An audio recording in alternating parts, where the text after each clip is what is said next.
Hello, friends. Welcome to another episode of Elevate with Erica. I'm your host, Erica, and today is going to be just kind of we're just going to wing it. Like we're just going to hang out. I kind of wish that this was like a live on Instagram or Facebook or something, because that's kind of the vibe. I wish this was more conversational today. If it was, I totally would have brought like a cocktail to this little chat we're going to have today. But when I've brought cocktails to my podcast episodes before and tried to do that kind of vibe, I never end up drinking it because I'm the one doing all the talking. So I don't like awkwardly stop and like sip my cocktail. So I do have some water here. Maybe you can grab your favorite cocktail, or if you're listening to this in the morning, maybe not so much. Maybe you've got your cup of coffee or your shake for the day, whatever you're doing. And just come hang out with me today. I want to tell you about an experience that I'm about to have this weekend. And actually, by the time you watch or listen to this episode, depending on if you're on YouTube or on a podcast channel, it will have already happened. So I actually love that. And I'll tell you why I like that this is going to come out after the experience has already happened in a little bit. But let me just tell you what's going on. So first of all, my life has been a bit wild and crazy, which I know my loyal listeners already know, especially those of you who follow me on Instagram. If you watch my stories, then you like are just a part of my life because I just lay it all out there. And so my life has been wild, and I have decided to add just a little bit more of a challenge to my already challenging season, because apparently that's just what I do. So also my nails are all chipped and not, I'm just going to sit like this. Yes. So you don't see them. Also, it's freezing. I'm not turning the heat on yet. I refuse. And my house just does not warm up this time of year. But anyway, all right. So what am I doing? What is the challenging thing I'm taking on? I am going camping with my two boys for the first time ever. I've never tent camped, by the way. I need to emphasize that. We do have a camper and we camp several times throughout the summer, but like camping in a camper, glamping is something totally different from tent camping in Shenandoah Valley. Okay, these are two different experiences. So this will be my first time tent camping with my boys. I've been always kind of waiting for my youngest to get to an age in which I felt like he would be fine for the hikes during the day, and also fine with like, okay, there's no signal for your little tablet, or like, there's just, we're in nature. That's all we have to do together. And I just wanted to make sure that my youngest was going to be okay with that. So he's about to be 10 in November. And I feel pretty confident now that I can take him. He is looking forward to it. Both my boys are looking forward to it. My 13-year-old is absolutely excited. So it's my first time tent camping with them. And then also the biggest part, actually, the scariest part of all of this experience for me is that is my first time not just tent camping, but camping in general without a man with me. And I got to tell you, I would be lying if I said that I wasn't a little bit nervous, a little scared. Look, I'm like all about preaching, like independent woman. My mom raised me not to have to depend on a man, and, to kind of get your ducks in a row first. That's why I had to like graduate from college before they even wanted to see me get married. That's just how I was raised. But this makes me a little bit nervous. So first of all, me and my boys absolutely love to camp. We love the outdoors. I love the simplicity of it all. It forces me to slow down, and tent camping is even better because when we go to these campgrounds, I can actually still have some kind of signal. So I'll get up in the morning and get some work done or whatever. You guys know how attached we are to these things, right? But tent camping is even better because we literally have no signal when we're in Shenandoah. So it's even more of a step back. And, also when I'm in our camper, I can still like wash dishes. There's a sink. I mean, I'm still like cleaning up after my kids and doing this and cooking and all of that. And when you're tent camping, it's just, you don't do that. And so it's a really nice forced slowdown, which I need as someone that's always like thriving off of accomplishing things. It forces me to just chill out. And we all need that sometimes. So I think my boys are just going to love being outside. I hope my boys are just going to love being outside together, at the campground. They can take their scooters and things like that. They can't do that at the tent camping ground. So this is going to be a new experience for them, but it's one in which that I'm looking forward to experiencing with them. And I'm excited for the memories that we're going to create that I know none of us will forget. So, some of the fears that I have, I've never set up the tent without a man.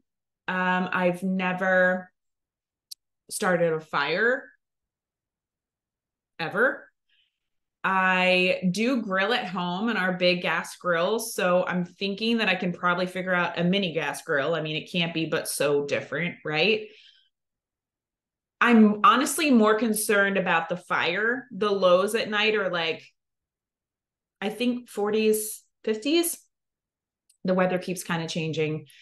And my 13-year-old is like, Mom, I know how to start a fire from Boy Scouts. He went to like a few Boy Scouts meeting one time. It's not something he consistently does, but he is very confident that he's going to be able to start the fire for us. And it's going to be pretty essential that we have that. So I'm hoping that between the two of us, we just figure it out. Like I said, I think it's going to be a great bonding experience for both of us. So we will see. Yeah, that's the thing I'm most nervous about. Everything else, I feel like, we can just figure out. I've put up our huge tent before. It might just take a little trial and error and some patience. But I know that I can figure that out. It's more the fire and like, are my kids going to be okay out there for 2 nights straight? We'll see.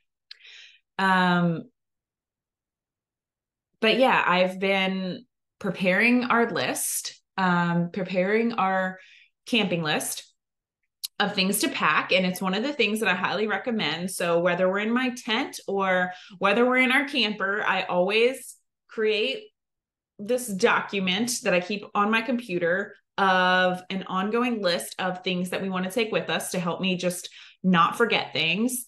I highly recommend that for anybody preparing for any kind of camping trip, whether in a camper or in a cabin or in a tent with kids. It's just packing the essentials and being prepared for everything that might come up. Like, some people will say, oh, just wing it, like whatever you don't have, you can go buy kind of thing. But it just takes some of the anxiety off of me when I feel a little bit more prepared and I have some of the essentials with me.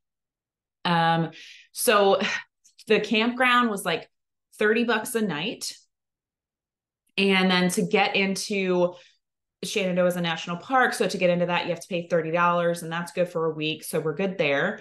But I do need to get like food and drinks. And I know I've got like 3 hikes planned, but I know we're going to, probably grab some food out sometime while we're there too. And I'm being totally honest with you guys, like financially too. I'm like, gosh, I hope this doesn't turn into too much of an expensive trip as well. Like gas, it's going to be a 5-hour drive to the campground. Plus, I mean, we'll be doing several hours of driving during the day, Saturday up and down Skyline Drive to the different trails, to whatever different activities we decide to get into, depending on the weather, which I'll get to in a minute.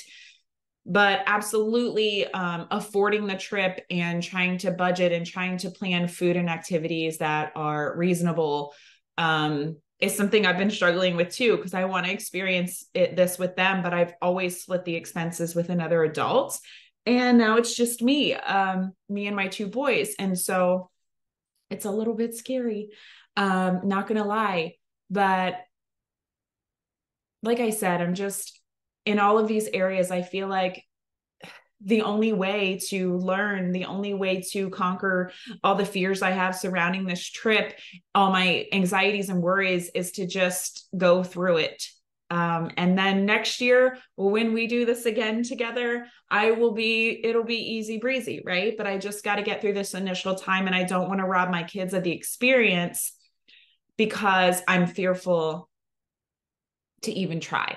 I just want them to see that even though mom doesn't know what she's doing, even though I don't have it all figured out, I don't have all the answers for our trip this time, we're just going to wing it together, you can still do it. And I want them to do things like that in their own life, to know that even if you don't know what you're doing, you can still try. That's how we know what to do, by trying, right? And yeah, so I just think there's so many lessons that are going to come out of this experience. But I know that my 13-year-old will be a huge help to me. He is like a grown man all of a sudden. And so I know he'll be able to help me with the tent, and we'll figure that out. I know between the two of us, we'll start a fire, or else I'm going to go walk into somebody else's campsite and bar somebody else. But we will figure it out, how to stay warm out there. And, normally I take a blow up mattress, and that is because it's normally just two people, but two people are not going to fit on the blow up mattress that I have. And I don't want to have the expense of going to go buy another one. So, because my 13-year-old is like the size of a grown man now, me, him, and my almost 10-year-old are not going to fit on that. Somebody's going to roll off the mattress. So what we're going to do is, thankfully, some of my followers on social media have given me some ideas, but we are going to put a rug down in the bottom of the tent, and then put some thick blankets on top, and then our sleeping bags on top of that.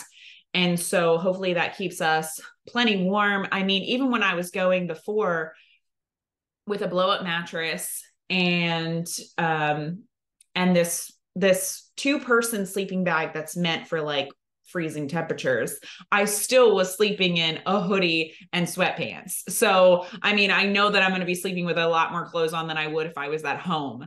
But if we could just be semi-comfortable and not feel like we're sleeping right on the ground, that would be great.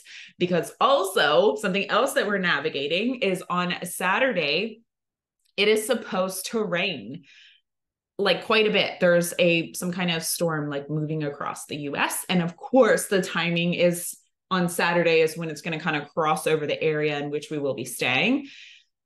The weather changes like 3 times a day. The amount of rainfall and the percentage of likeliness and all of that changes like 3 times a day. And we're still a few days off. So I've just stopped looking at it because it doesn't matter at this point. I'm just going to plan that it's going to rain, which in that case means that we need to put a lot of my followers let me know we need to put a tarp down underneath the tent. And so I will be doing that as well. And yeah, if we could just stay dry and stay warm, that would be ideal. So if you could say a little prayer for us, that would be fantastic. And then also, hiking during the rain, if Saturday turns into a washout, then what are we going to do? Creating plans around that. Guys, so many unknowns for this trip that I've put together, and lots of first timing, and I'm doing it anyway because I just think this is a teachable moment for my kids, and an opportunity to make memories that will last a lifetime. And then because of the weight of my life over the past 2 months, I feel like it's just something that's going to be good for me. It's just something that I really need. And so I'm kind of excited to just be in nature with no signal with my kids, figuring out like the simple little things, It's funny because I was eating dinner with my son the other day, and I was telling him about how my youngest, I was telling him about how there's going to be bears. And he was like, bears? Like around us? And I said, well, I mean, they can be. Yeah, like we're in their house. And he's like, well, why are we going then? And I'm like, we're going to be fine. I've never actually seen one anytime that I've gone, but even if I did, like, we're going to be all right. So he is concerned over his safety, but I'm confident that we're going to be fine. I'm more worried about the hikes being slippery, like if we're walking across rocks and things like that with those boys. So, more worried about that than bears. But I just I know that they're going to walk away from this with so many stories, and adventures like this with my boys are such better memories than, this is just my opinion, this is going to create even more memorable memories than like a trip to Disney World or a cruise. Or this is just a moment that we're going to learn together, right?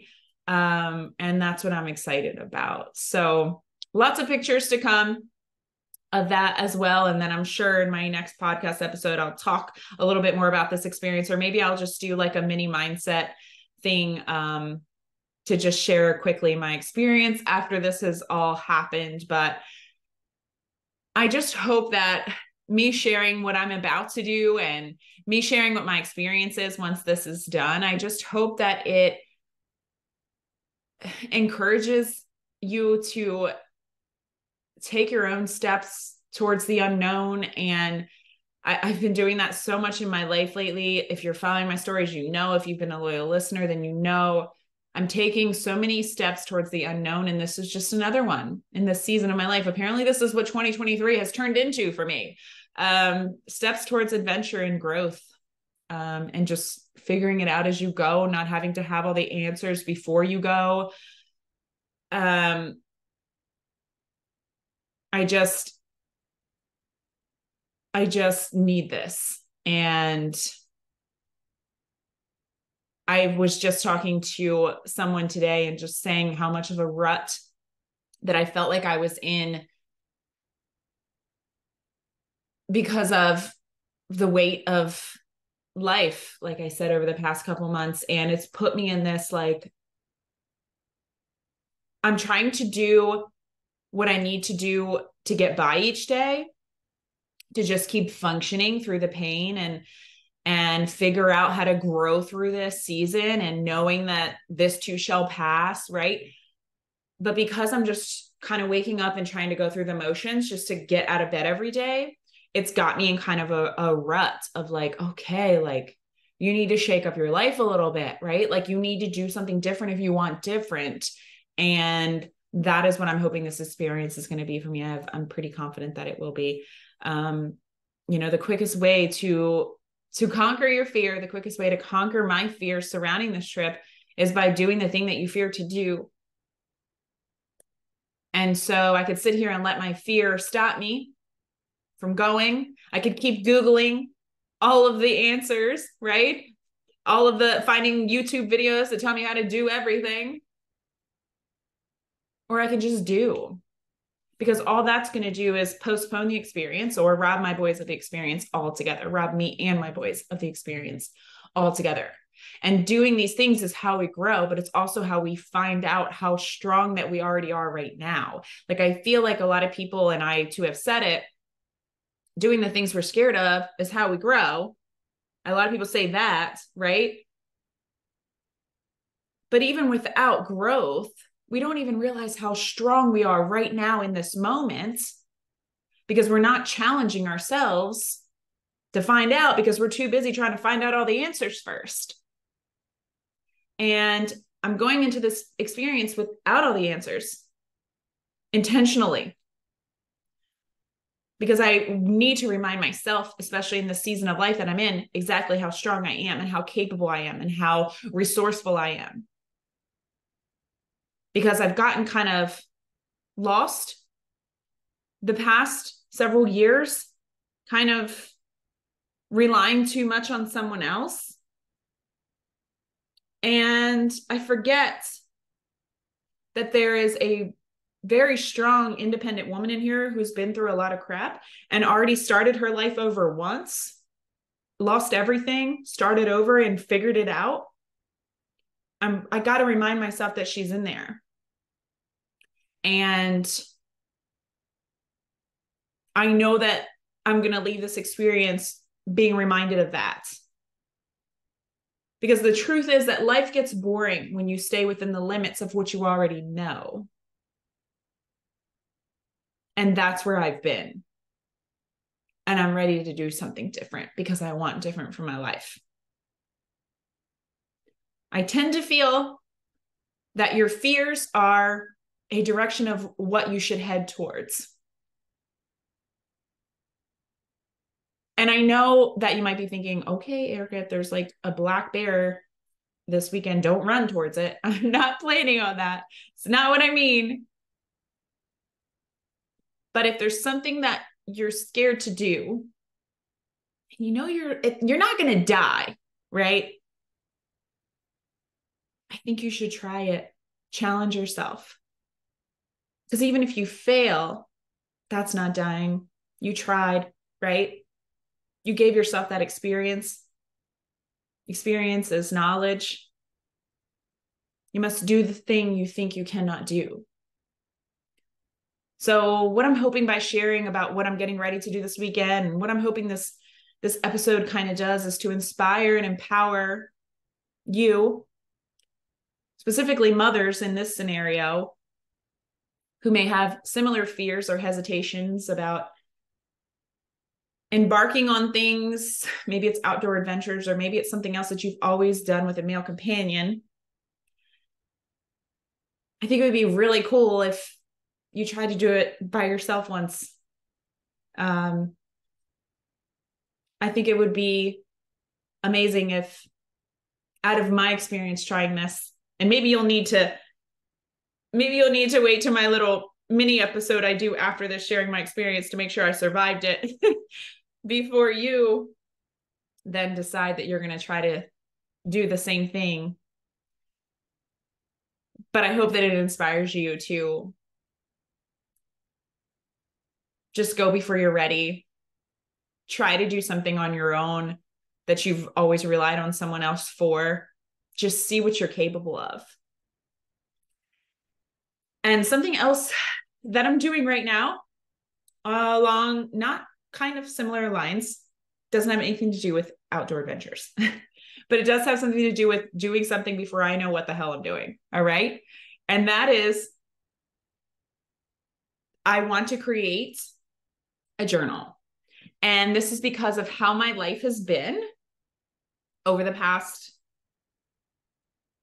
we're going on 2.5 months now.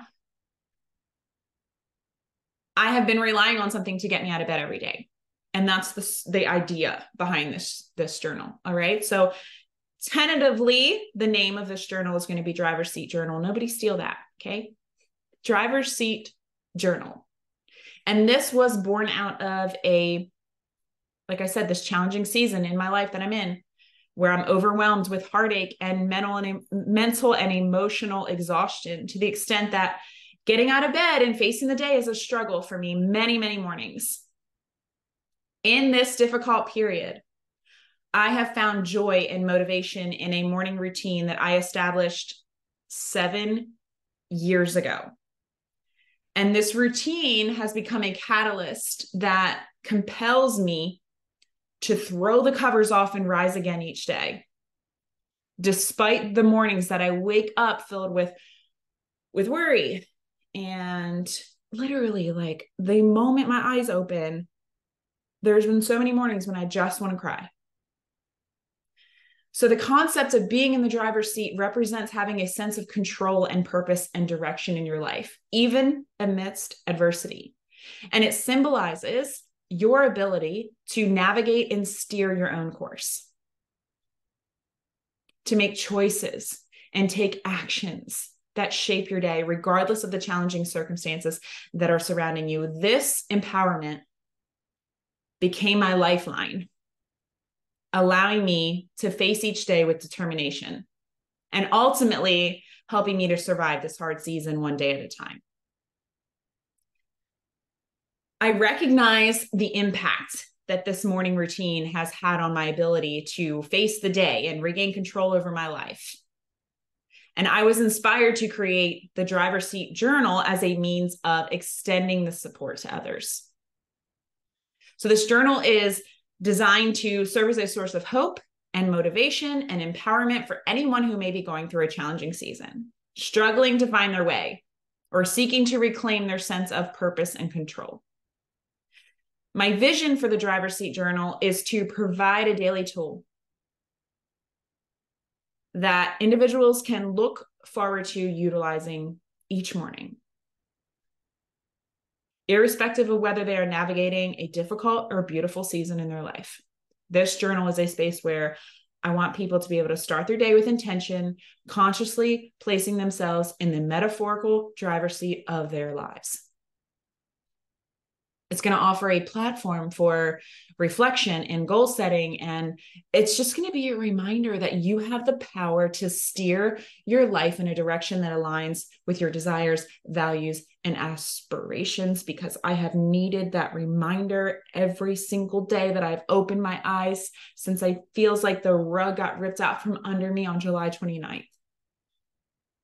So ultimately, the driver's seat journal it's a tangible expression of resilience, hope, and the human spirit's ability to persevere and thrive even in the face of adversity. And I want this to serve so many as a beacon of encouragement and a reminder that regardless of life's challenges, individuals possess the strength to seize the day and drive their lives forward one day at a time. I'm rooting for you to make the choice to rise today. And this journal is my expression of that. I am a person that always was able to plan way far ahead. I could set a 3-year goal. I could set a 5-10-year goal and work towards that today. And I've always been that way. I'm a huge planner. It's my camping list, right? I'm a big planner. But what I have found is that when I was trying to do that at the beginning of this hard season, I was just failing. I felt like a failure because I can't envision that far out because I don't even know what my life is going to look like that far out. There's so many unknowns around my future now. And so I had to realize that I can only do life right now one day at a time. I can only goal set one day at a time. And that is why I love my daily morning routine and why it's been the catalyst for getting me out of bed every day and why I want to pour that routine that's helped me into a driver's seat journal so that I can help others in the way this has helped me.